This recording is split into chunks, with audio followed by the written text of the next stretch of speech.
music toys down here so that she can have access to those really easily.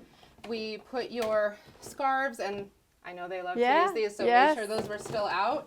We put the music materials that might not be so great for the baby up on the top shelf.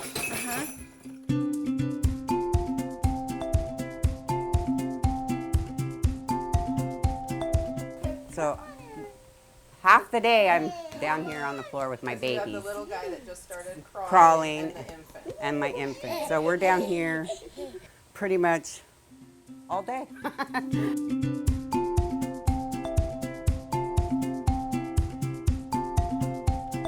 And so how is your toddler area or infant area working for you?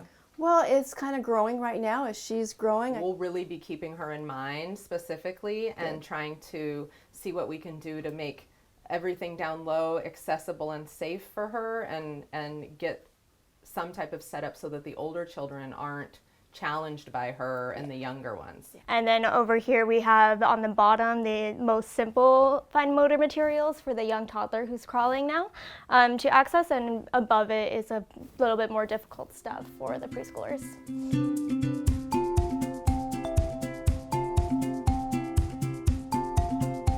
Especially for the age group of infant and toddlers, fine motor is very important because it helps them develop their skills with their use of hands or pushing, also flipping, for example. We added some new labels to the individual bins, and there's like several different types of material in each one because I know that's how you had it before.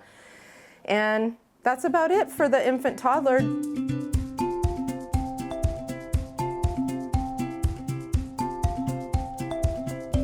Also, we moved your cozy area over here so we could separate the cribs. They're all 36 inches apart.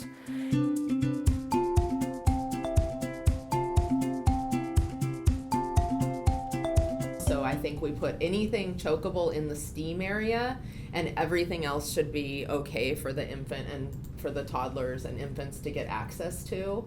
So that might mean, being creative about which materials we put into each area. I'm going to put the paper clips in this container, and then I'm going to glue the lid on it so that nobody can get it open.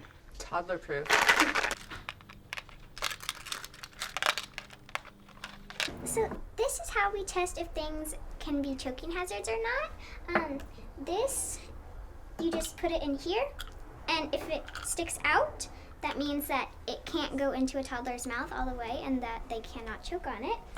And things like marker caps that fit all the way in are choking hazards and should not be in a toddler classroom.